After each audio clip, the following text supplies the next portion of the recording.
नमस्कार मित्रांनो, आपल्या सर्वांचं सहर्ष स्वागत आहे GK24 या मराठी एज्युकेशनल चॅनलमध्ये।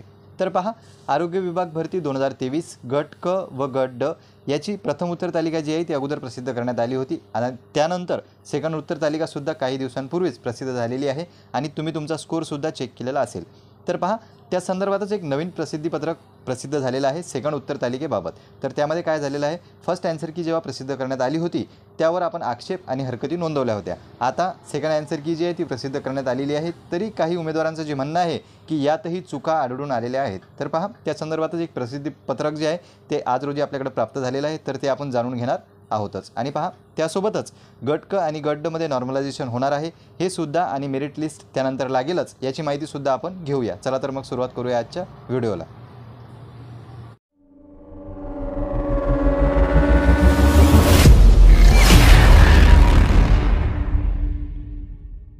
तर पहा मित्रांनो, महाराष्ट्र शासन सार्वजनिक आरोग्य विभागाअंतर्गत आरोग्य सेवा आयुक्तालय यांच्या अखत्यारीत गट क गट ड सरळ सेवा भरतीबाबत या ठिकाणी तुम्ही पाहू शकता 2023च्या सरळ सेवा भरतीबाबत आहे, गट क आणि गट ड दोन्हीच्या संदर्भात।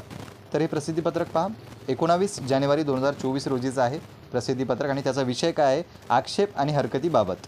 तर यामध्ये पहा सविस्तर, आरोग्य सेवा आयुक्तालय अंतर्गत गट क गट ड संवर्गातील परीक्षा 2023 राज्यातील 29 जिल्ह्यांमध्ये 108 परीक्षा केंद्रांमध्ये।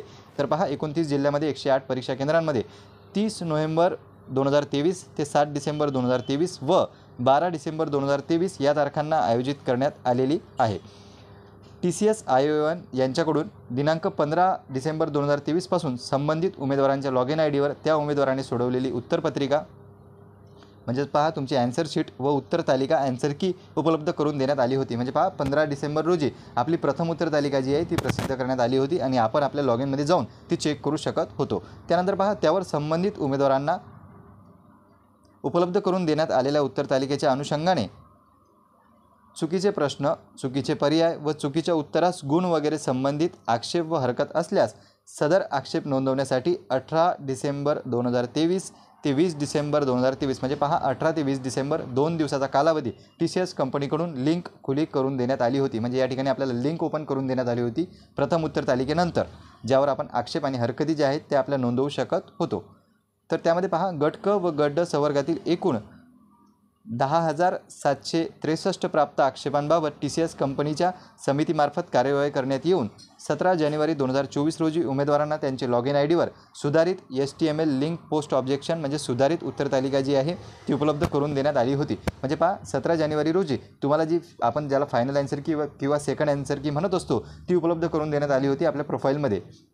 त्यानंतर पहा, ज्या पदांच्या परीक्षेबाबत आक्षेप घेण्यात हरकती या ठिकाणी पहा हरकती तज्ज्ञ समितींमार्फत स्वीकृत करण्यात आले आहेत त्या पदांचे ऑब्जेक्शन समरी आणि व्हॅलिड ऑब्जेक्शन डिटेल्स यासोबत प्रसिद्ध करण्यात येत आहे। म्हणजे पहा या ठिकाणी काय प्रसिद्ध केलेले आहे, तर ऑब्जेक्शन घेतलेली समरी आणि व्हॅलिड जे ऑब्जेक्शन आहेत म्हणजे योग्य जे ऑब्जेक्शन होते त्यांची डिटेल्स यामध्ये प्रस्तुत करण्यात आलेली आहे। तर यावर पहा, यास्तव यापुढे कोणतीही लेखी, ही एकदम महत्त्वाची सूचना आहे मित्रहो, यास्तव यापुढे कोणतीही लेखी अथवा ईमेल अन्य मार्गाने प्राप्त आक्षेप व हरकती विचारार्थ घेण्यात येणार नाहीत याची नोंद घ्यावी। तर पहा मित्रो, सर्वजण आपल्याला सांगताय की सेकंड आन्सर कीमध्ये काही जणांचा आक्षेप आहे की जी द्वितीय उत्तर तालिका प्रसिद्ध झाली त्यामध्ये सुद्धा चुका आढळलेल्या आहेत असं उमेदवारांचं म्हणणं आहे। तर त्यावर आपण सल्ला काय दिला होता की आपण ईमेलद्वारे किंवा SMS द्वारे त्यांच्यापर्यंत संपर्क साधू शकतो किंवा त्यांच्याकडे आपली तक्रार जी आहे ती नोंदवू शकतो। पण या ठिकाणी त्यांनी या प्रसिद्धीपत्रकात स्पष्टरित्या लिहिलेलं आहे की यास्तव यापुढे कोणतीही लेखी असो किंवा ईमेलद्वारे असो किंवा अन्य कोणत्याही मार्गाने आक्षेप व हरकती विचारात घेतल्या जाणार नाही। तर पहा, ही महत्त्वाची सूचना या प्रसिद्धीपत्रकात त्यांनी सांगितलेली आहे। त्यानंतर पहा, ही जी खाली डिटेल्स दिलेली आहे objection summary for public health department म्हणजे सार्वजनिक आरोग्य विभागाची जी ऑब्जेक्शन समरी आहे ती संपूर्ण या ठिकाणी दिलेली आहे। तर सुरुवातीला तुम्हाला काय दिलेलं आहे, सब्जेक्ट, त्यानंतर टोटल नंबर ऑफ क्वेश्चन, त्यानंतर टोटल ऑब्जेक्शन रिसिव्ड त्यांच्याकडे किती ऑब्जेक्शन गेले होते ते, त्यानंतर नंबर ऑफ व्हॅलिड ऑब्जेक्शन म्हणजे योग्य ऑब्जेक्शन किती होते ते, आन्सर की चेंज तर चेंज कितीमध्ये करण्यात आला आणि फुल मार्क्स म्हणजे या ठिकाणी जर मार्क दिलेले असतील तर तो सर्वात शेवटच्या कॉलममध्ये तुम्हाला दिसतील। तर या ठिकाणी पहा हे वेगवेगळ्या पोस्ट आहे, तुम्ही ज्या पोस्टसाठी पेपर दिलेला असेल आणि त्यानंतर जर ऑब्जेक्शन घेतलेलं असेल त्याची डिटेल्स तुम्हाला या ठिकाणी मिळून जाईल। तर ही संपूर्ण PDF आपण आपल्या डिस्क्रिप्शन बॉक्समध्ये एक लिंक दिलेली आहे, त्या लिंकवर जाऊन तुम्ही डाउनलोड करून घेऊ शकता। तर पहा संपूर्ण ही 12 पेजेसची PDF आहे। यामध्ये पूर्ण डिटेल कोणत्या आन्सर की चेंज झालेली आहे किंवा कुठं फुल मार्क्स दिलेले आहेत तर त्याची संपूर्ण डिटेल दिलेली आहे। तर पहा यानंतर वळूया आपण आपल्या नॉर्मलायझेशनकडे। तर पहा मित्रांनो, ही आपली संपूर्ण जाहिरात आहे। यामध्ये 7व्या क्रमांकाचा जो पॉईंट दिलेला आहे म्हणजे तुम्ही पाहू शकता 7व्या क्रमांकाचा आहे परीक्षा आयोजन। त्यामध्ये 7.3 पहा, हे महत्त्वाचं आहे आपल्या या ठिकाणी। परीक्षा ही कॉम्प्युटर बेस्ड टेस्ट ऑनलाईन पद्धतीने घेण्यात येणार असून ती तर आपली झालेलीच आहे। त्यानंतर प्रत्येक सत्राच्या प्रश्नपत्रिका स्वतंत्रपणे असतील। एकापेक्षा जास्त सत्रात परीक्षा आयोजित करण्यात येणार आहे। म्हणजे तुम्ही पाहू शकता एकापेक्षा जास्त तुमचे शिफ्ट जे आहे त्या राहणार आहेत। प्रश्नपत्रिका जी आहेत प्रत्येक शिफ्टची ती स्वतंत्र राहील।